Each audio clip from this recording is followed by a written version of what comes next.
Hi everybody, this is Dr. Fouladian and we're going to start the third part of the uh, chapter 21 regarding the heart.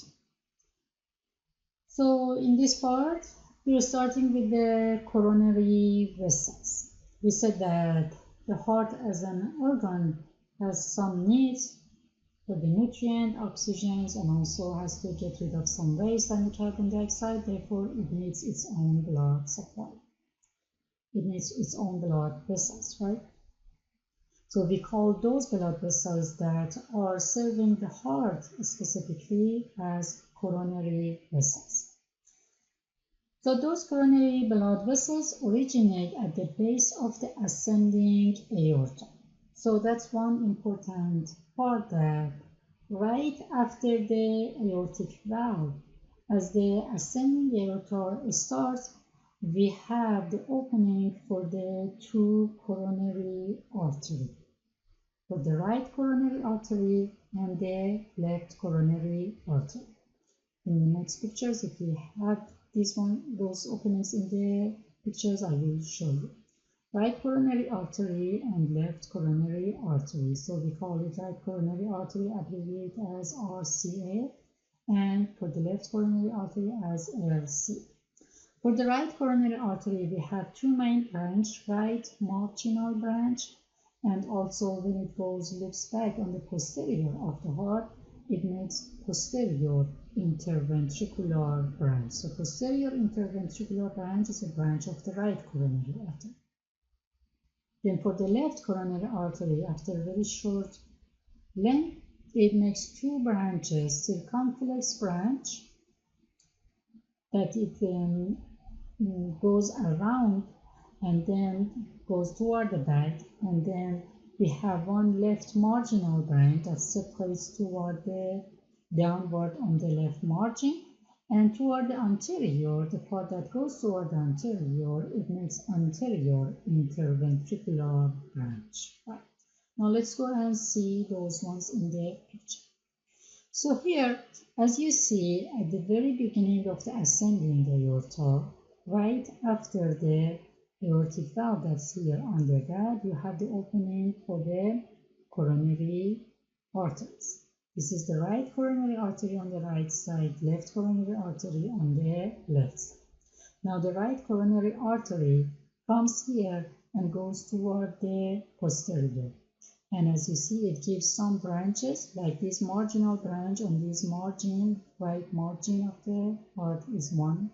And as you see the continuation of the vessel on the posterior as a shadow here, you see that when it gets here, it makes one interventricular artery, that is the posterior one, posterior interventricular branch, right?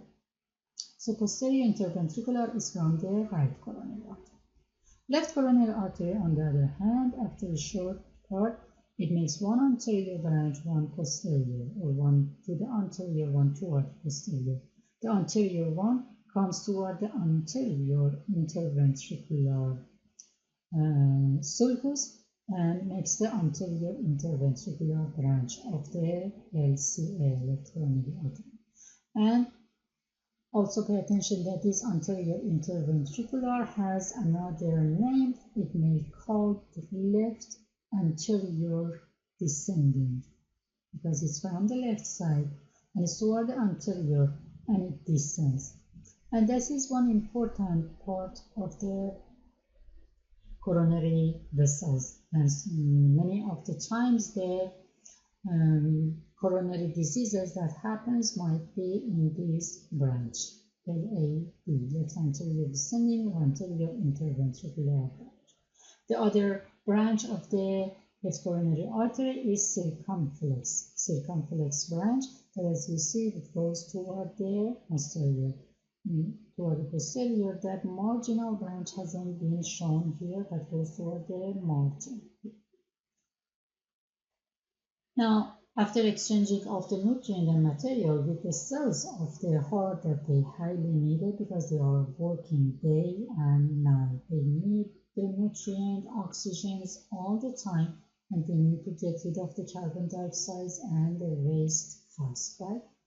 So, and as you know, if the blood supply to the heart itself interrupted due to a clot, might be due to any condition that may happen in the heart, if the oxygen doesn't get into the heart, the cells of the heart may die and stop working. And that's the one that we call it heart attack.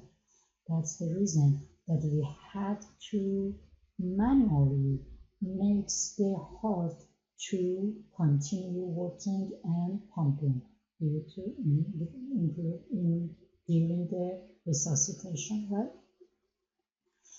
So as you see, after the exchange of the material have done in the inside of the capillaries of the coronary system, then they get back toward the veins, and all those veins get together, and at the very end, these ends goes to an area that is a little bit bigger than the normal size of the other vessels, and the wall is a little bit loose. We call it a sinus.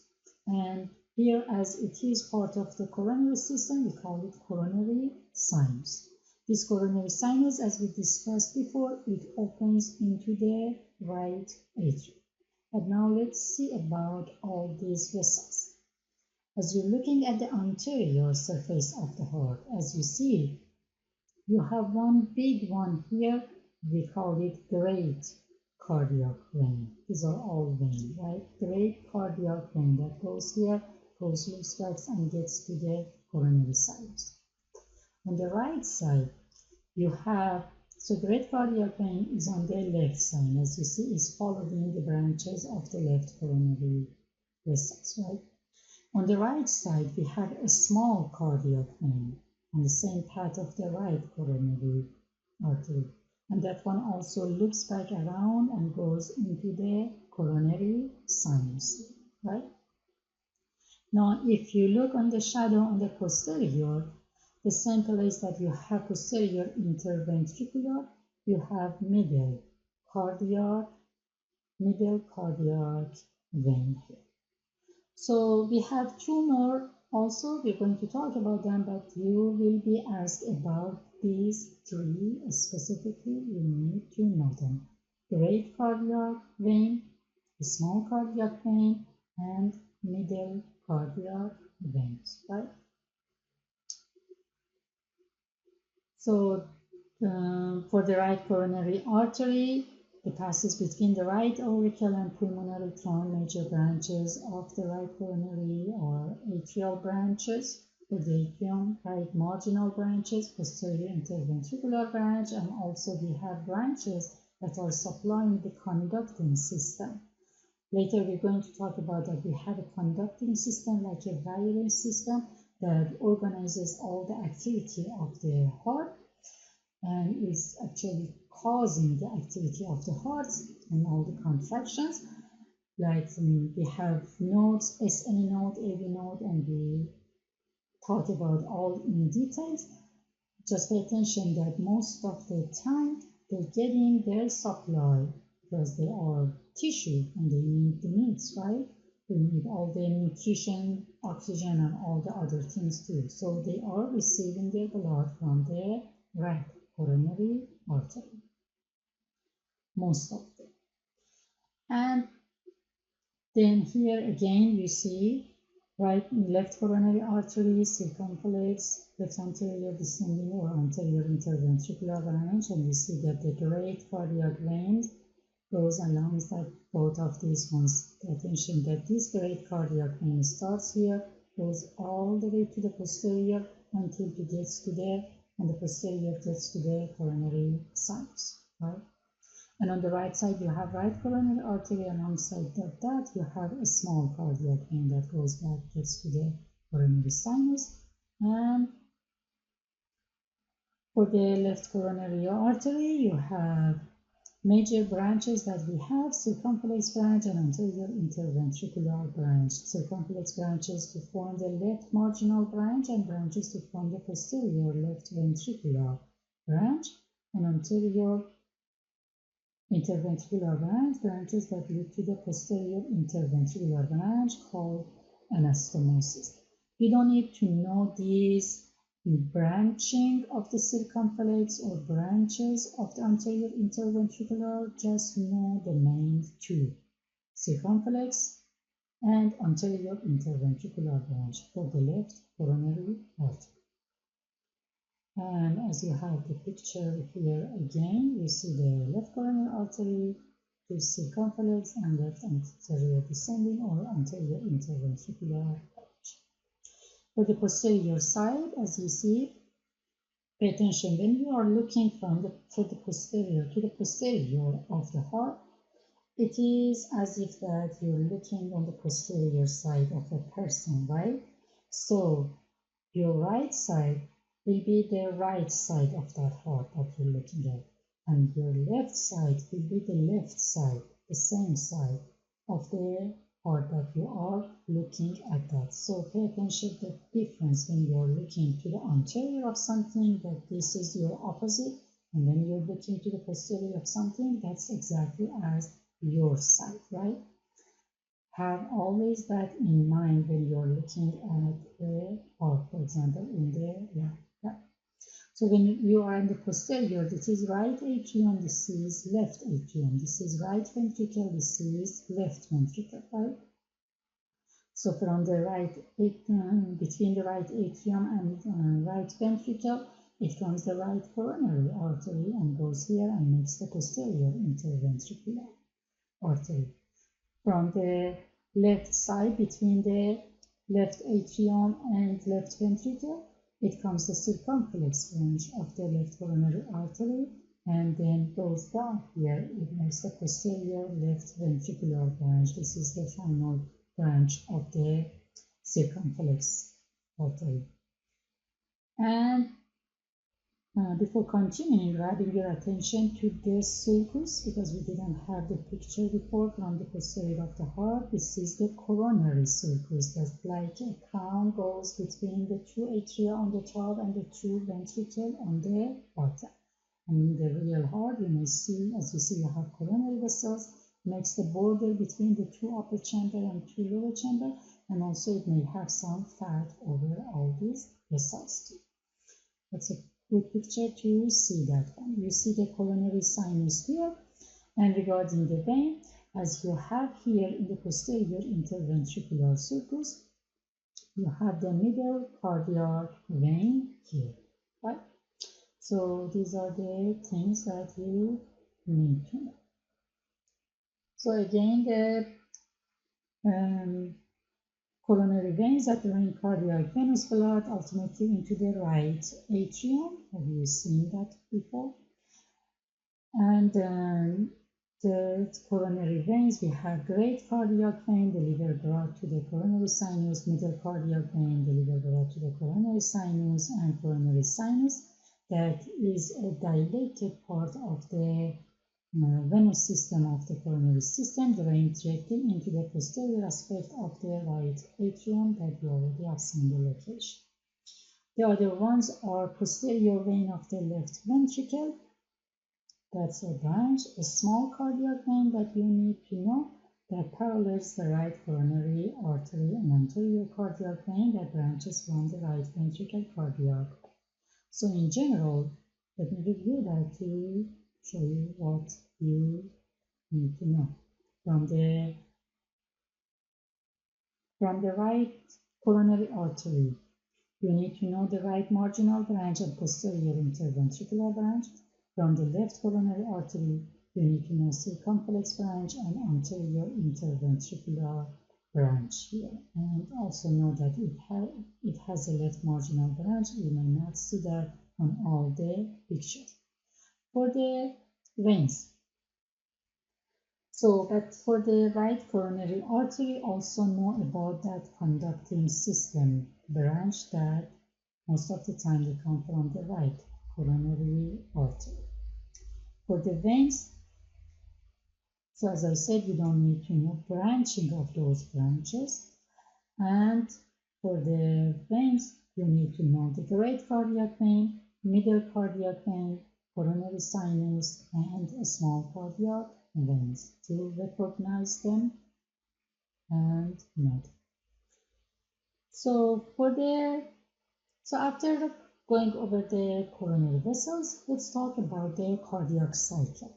Cardiac cycle, by the definition, is a cycle, a period between the start of one heartbeat to the beginning of the next one. It means the whole length of one cardiac beat, right? One heartbeat. It consists of alternate periods of contraction and relaxation. So we call the contractions as systole. It's not systole, it's systole. And we call the relaxation as diastole. So systole contraction is the time that the blood is ejected into the ventricle, or blood is ejected into the pulmonary trunk and the ascending aorta. It depends that if we are talking about the contraction of the atria, both atria, at that time the blood from the atria ejects into the ventricle.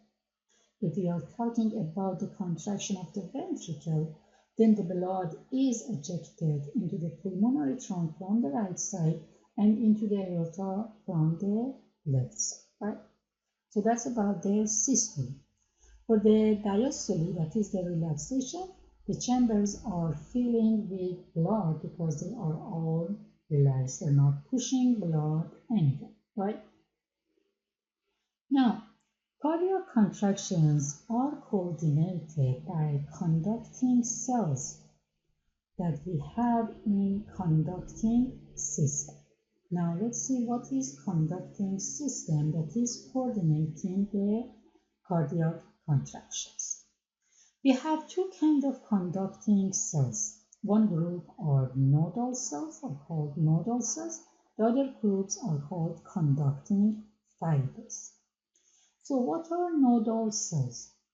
We have sinoatrial node, or we call it SA node. And we have another one, atrioventricular node, or we call it AV node, right? So these two are nodal cells. They establish the rate or pace of the contractions. So those are pacemakers of the heart. They're making the pace, the rate that the heart should contract. It should contract 60 times per minute, 70 times per minute, 40 times per minute, what, right? So they are making the pace of the contraction of the heart. They are pacemakers, SA node and AV node.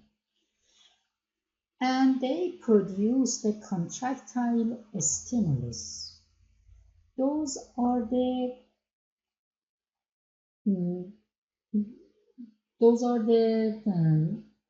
making the pace of the heart, and they have an innate property of stimulating the contraction. It means that they do not need to be triggered by any external stimulation, including any chemical, any nerve triggers, or anything else. They just start contraction by themselves, and they spread after that through the other parts, through the conducting fibers to the whole heart.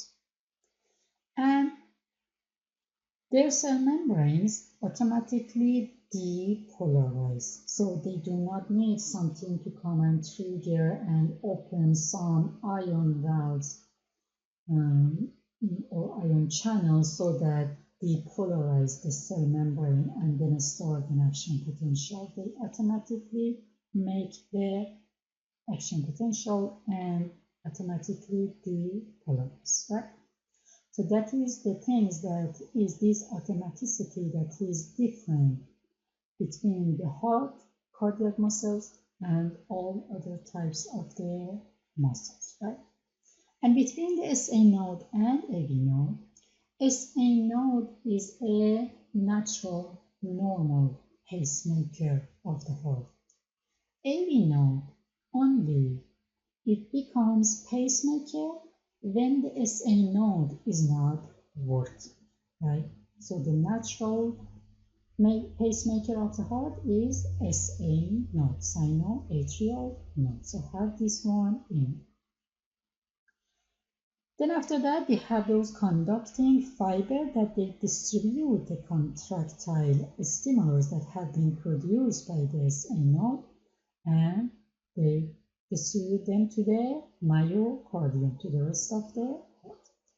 So as you're looking at the picture, you see those conducting system. This is the SA node, and its location, as you see, is located in the right atrium near the entrance of the connection of the superior vena cava to the right atrium. So the SA node is making those impulses. It transfers through all the right atrium and it transfers to the left atrium too, right? So in the right atrium, it gets to this location that is near to the location of the tricuspid valve, and this is the AV node. So this AV node gets the signal and transfers it to the rest of the conducting fibers. Conducting fibers include this first part that goes inside the upper parts of the septum. This is the interventricular septum here. The upper part of that, you have the first part that we call it atrioventricular bundle or AV bundle, and the specific name for that is bundle of His. And it's not his, it's his, because of that's a specific name, right? Bundle of His, right?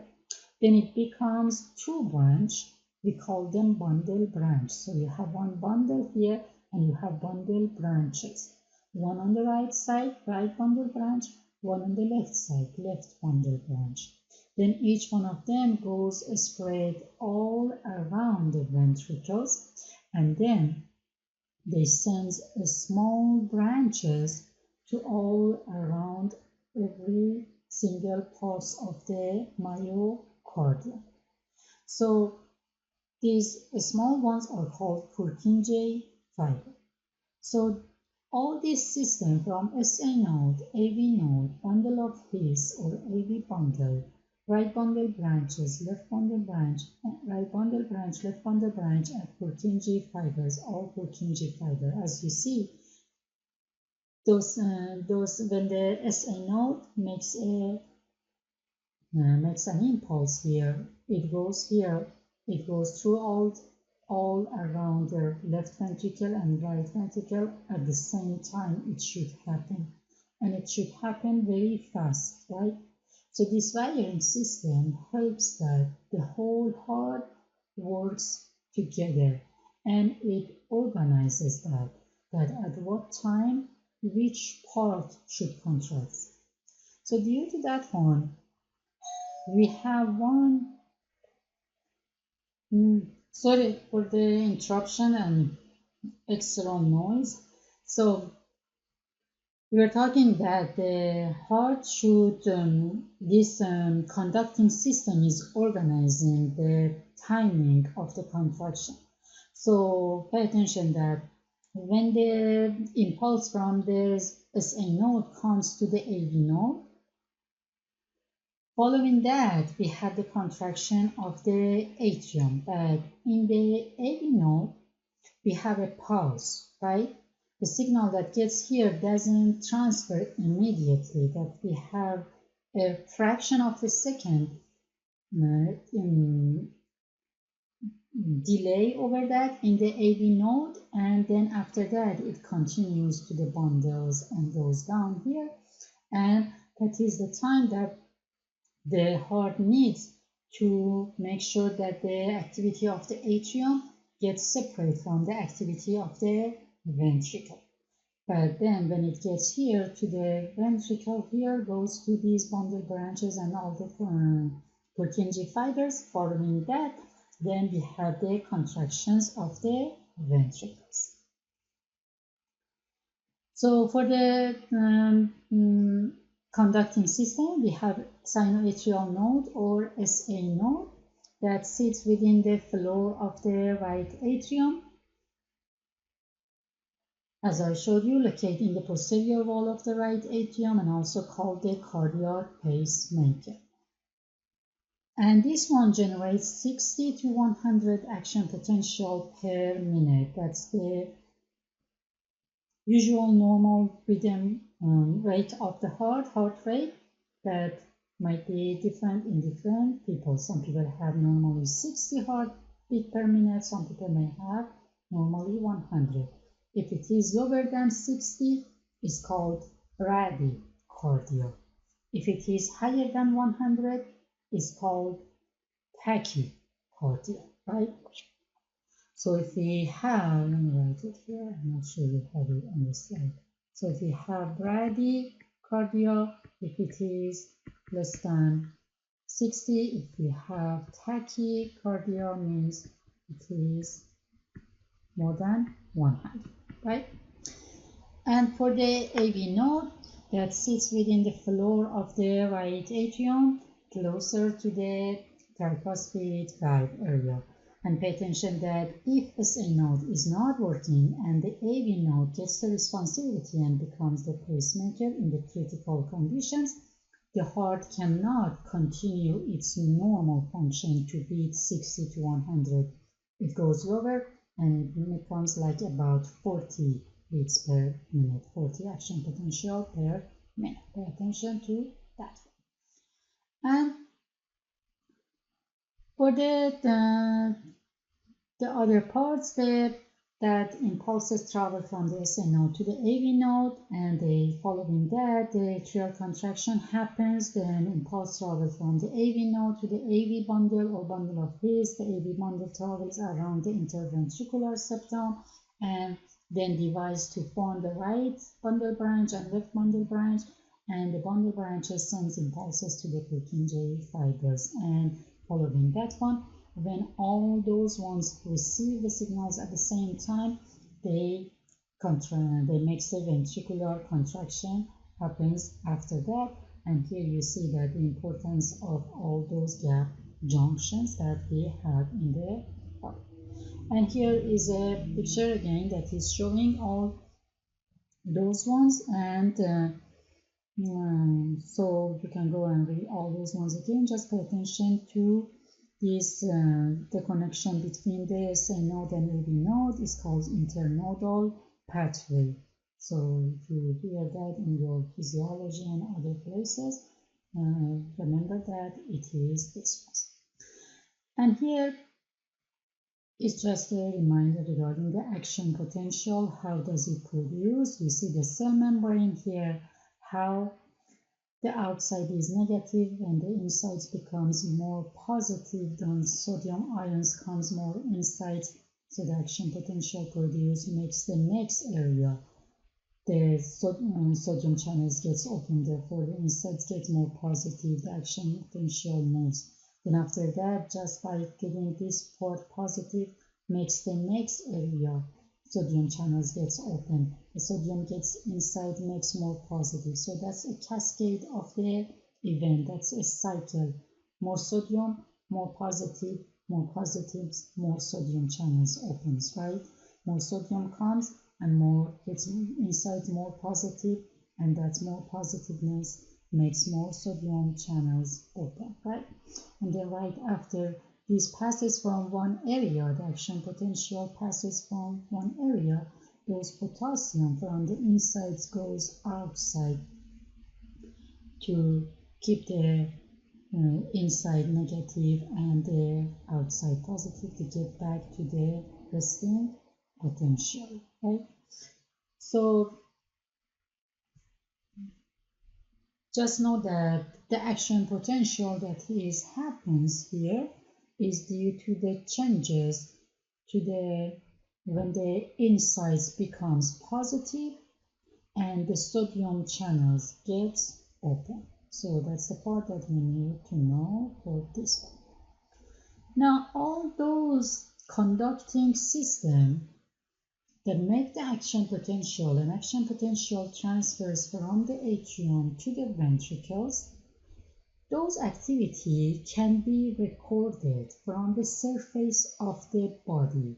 Those are electrical activity as the ions are involved from the positive area to the negative area, and all those ones make an electrical signals that is sent and can be recorded from the surface of the body, and that's the one that gives us this graph that we call it this is electrocardiogram, and we call the whole thing electrocardiogram, right?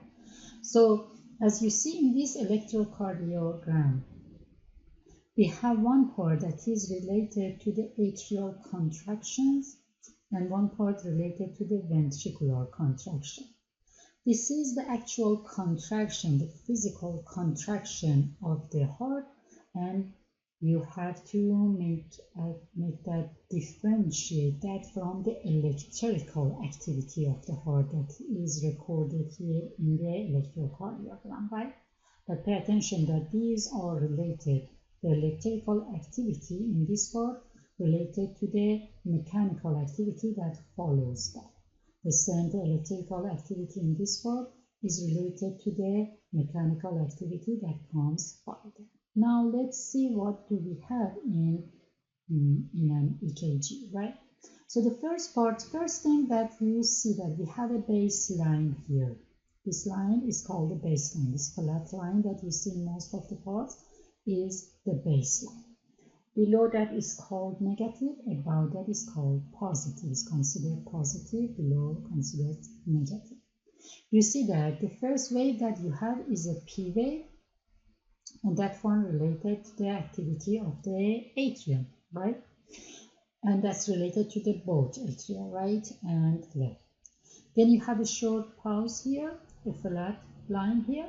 Then after that you have a negative wave, we call it Q. We have a positive wave, we call it R. And we have another negative wave, we call it S. These three waves all together, they called a complex, QRS complex, right? Then after that, you have another flat area and you have a wave, we call it T wave. So that's the part of the EKG that we see. Now, what are they related to? The P wave is the depolarization of the both atria, right? Then you have the QRS that's due to the depolarizations of the ventricles, both ventricles. And the T wave finally is repolarization of the ventricles, right? Pay attention that the atria have and should have repolarization, but we cannot see that because it gets lost in this period that we have at the same time QRS wave, so therefore it cannot be seen the way that we see the T wave for the ventricles, right? So, and as you see, after the electrical activity of the atria, then following that you have the mechanical activity, contraction happens, right? Contractions of the atria, atrial contractions or systole. Then we have the QRS, electrical activity, and following that, a very short period after starting that, you have the start of the physical contraction of the ventricles, and then at the very end of that, you have the relaxation, right? So the cardiac cycle, so that was regarding the EKG, and you need to know just only as much as I expect. The cardiac cycle, as we explained, this is just a repeated a slide that I want to talk more about that one, therefore I put it here. The cardiac cycle is a period between the start of one heartbeat to the beginning of the next one.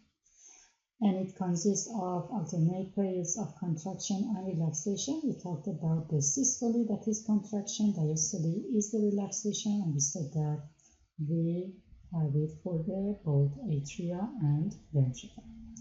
So you need to know that about the cardiac cycle, where does it start and where does it end.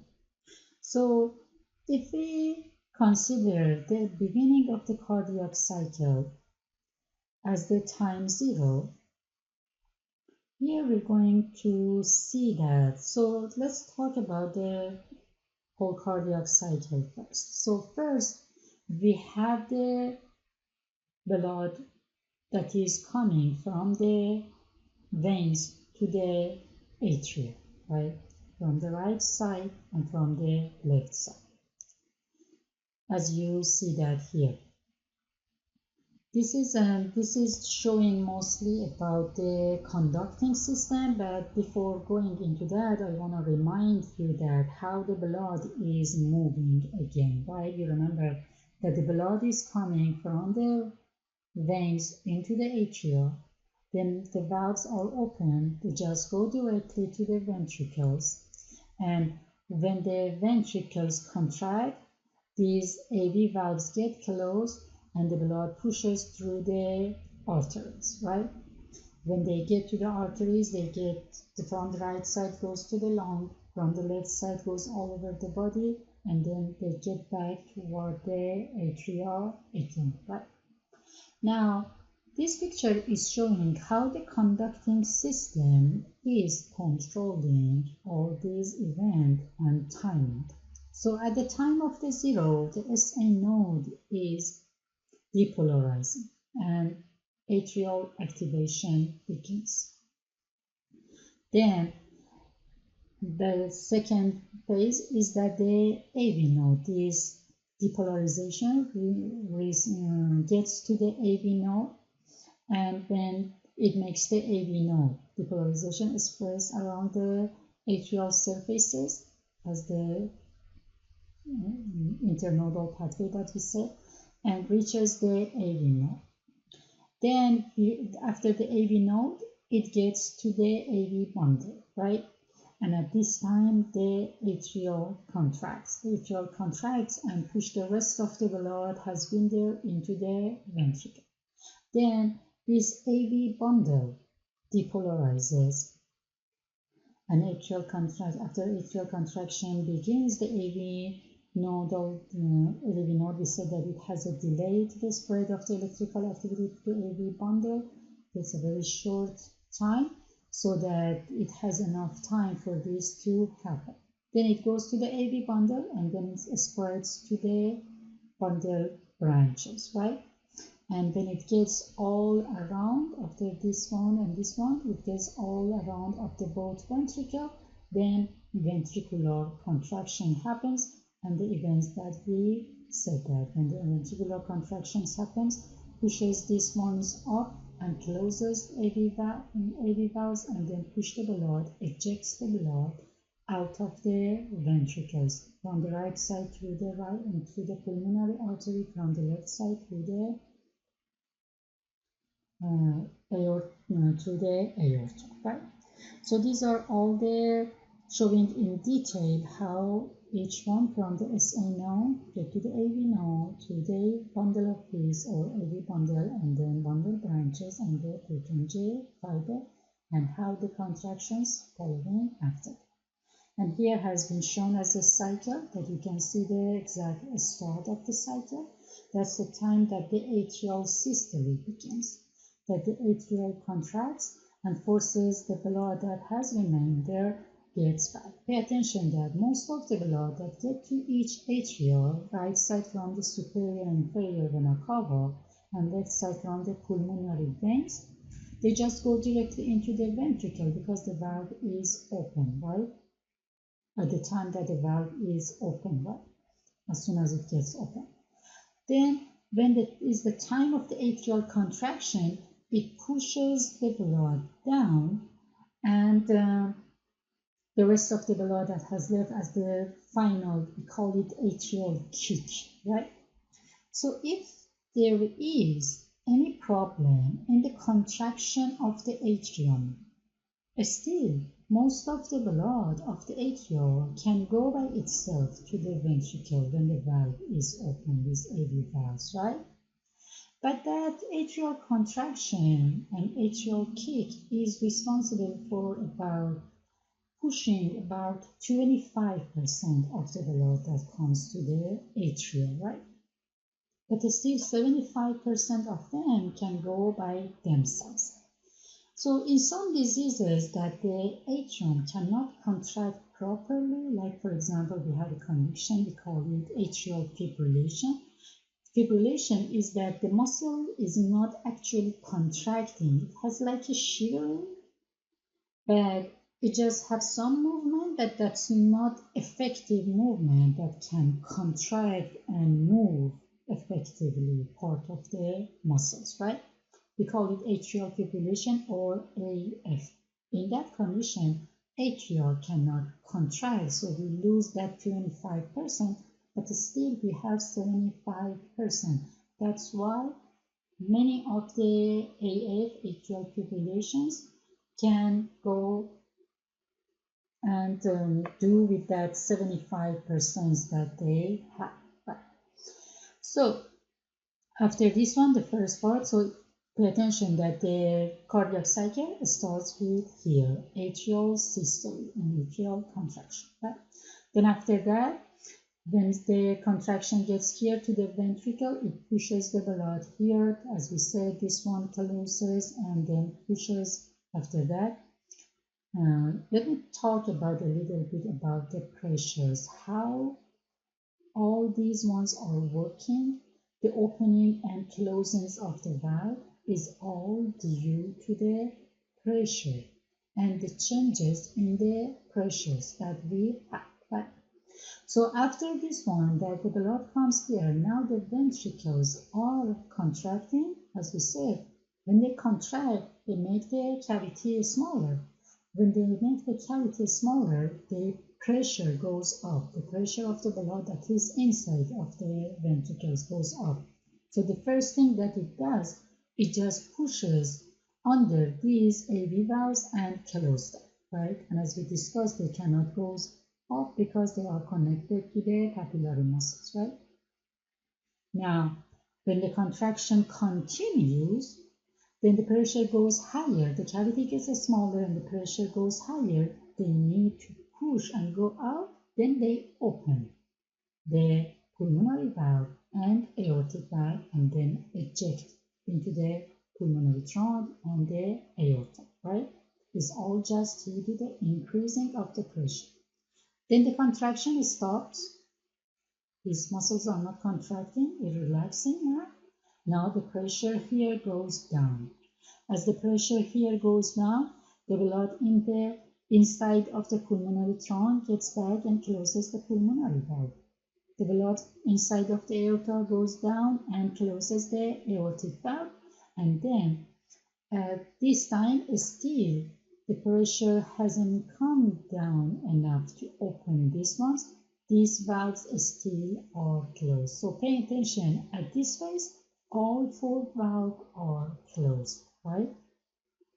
Then if the relaxation continues and the pressure goes more down here, then these valves gets open too, as you see here, and the blood that was remaining here now continue and going from the atria toward the ventricle, and then after that, when the atrial contraction happens, the next cycle starts.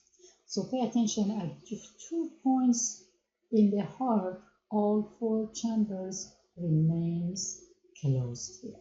One at the time that's the beginning of the ventricular systole, that the contraction has started, the pressure has gone up, but is enough only to close the AV valves. Is not enough to open these semilunar valve yet. So all the valves at this point are closed. And then when the contraction finishes, at the beginning of the ventricular diastole, the pressure goes down and makes these semilunar valves to close, but it hasn't gone down enough to make these AV valves to open. So it remains closed, all of them, until the pressure goes more down and down, and these valves get open, right? So just as a notation. So that was regarding the cardiac cycle, and just a few things about how the rhythm of the heart is controlled. So we're emphasizing that the heart can beat forever by itself if it has the things that is necessary for the contraction, enough glucose and enough oxygen for all the system of the heart to survive, including the conducting system. As we discussed, SA node, AV node are tissue that they have some need by themselves too, right? So it can keep its rhythm without need to any chemical, any neurotransmitter, any nerve impulse, anything.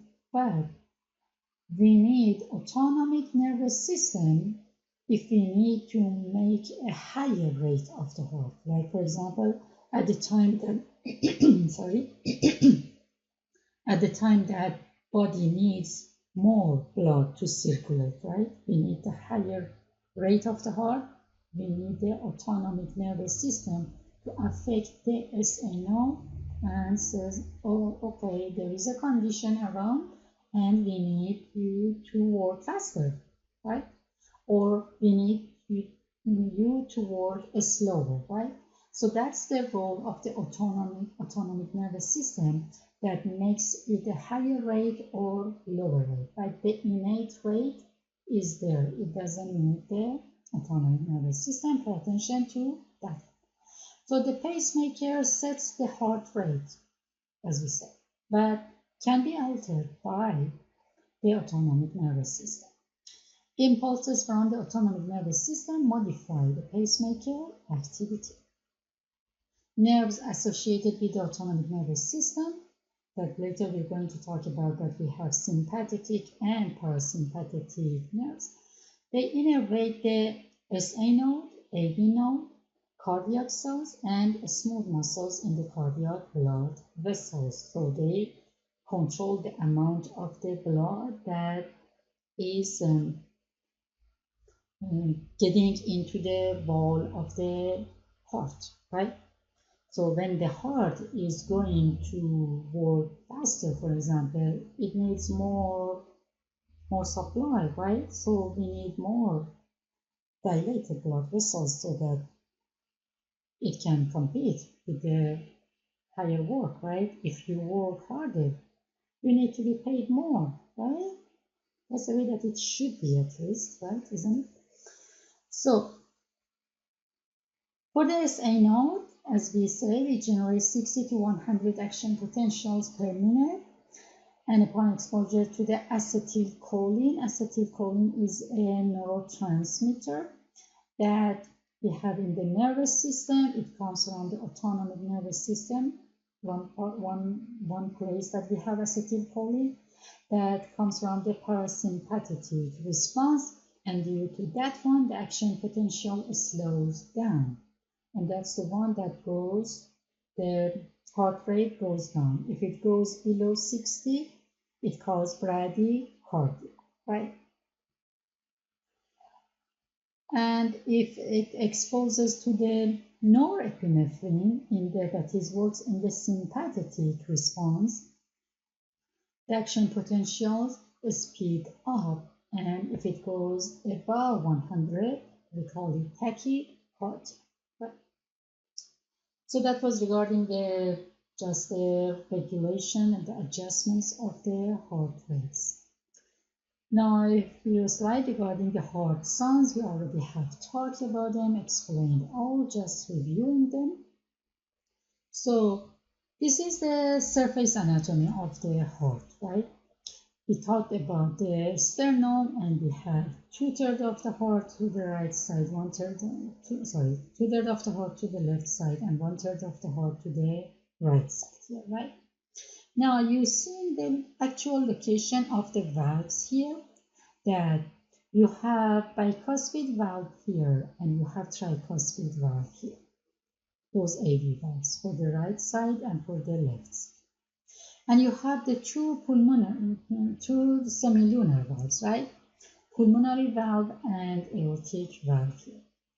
Now, as we see in this picture, when you want to hear the sound of each valve, you're not hearing the best over the actual location of the heart. You can hear them in areas that have been shown with the red circle, right? Like for the bicuspid valve that is working between the left atrium and left ventricle, you hear its sound at the apex. And again, pay attention. The heart sound that we discussed, first heart sound and second heart sound, both of them are due to the closing of the valves. The opening of the valves doesn't make any sound by itself. Imagine this valve was closed and now it's getting open. It doesn't make any sound if it is a normal valve, right? So when they get closed, because it happens fast and they hit each other, they make a sound here like this, right? So that's always closing that makes the heart sounds, right?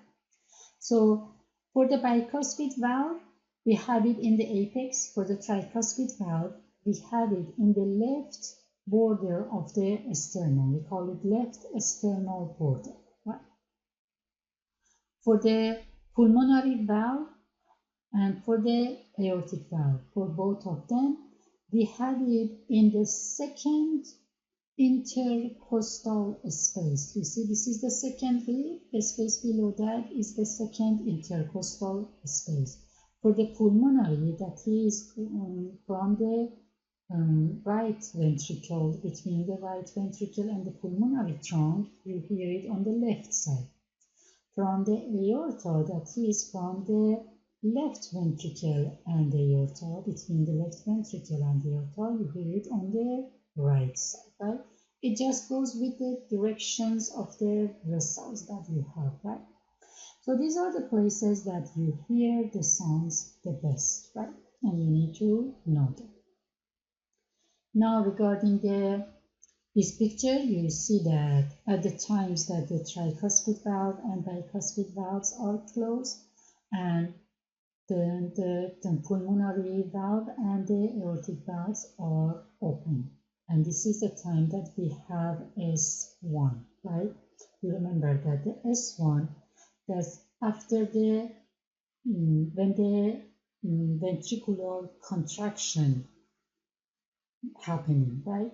So ventricular contractions close the AV valves, so they are closed, and then when the contraction continues and is becomes strong enough to push through the semilunar valves, they get open. So that's during the S1, first heart sound that we call it S1.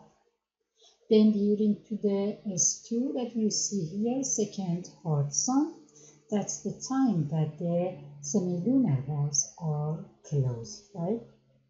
So pulmonary valve is closed and aortic valve is closed, and the other two are open, right? And just pay attention that the heart sounds come from the closing of the valves, not open. And here is a good picture here that I show you. This is the beginning of the aorta, right at the place that you have the aortic valve, and here you see that each one of these have three cusps. Each one of the semilunar valves have three cusps, and at the beginning of the aorta that is located above this one have been removed. But as you see the valve, you can say that this is the beginning of the aorta. You see the two coronary vessels that separating from the aorta here. So that is the right side, right coronary artery, and this is the left side, left coronary artery, and you can see some of the branching too. And that was all about the heart. I know that it's becoming a little bit lengthy. I apologize for that, but I wanted to make sure that you understand all the parts. I know that I repeated some parts, but for the heart to understanding all the parts, that's very important that you follow all those ones, and sometimes you need to return back to the previous pictures and look at them again and again. But I hope that my explanations, I try to go over all the details and repeat them so that you won't have any problem regarding all the parts that you need to know. A few more slides are after this that you can go over them regarding the coronary artery grafts and all those other things. That's just if they interest you. Okay, very good. So that was the end. That is the end of the part, chapter 21. Have a great time.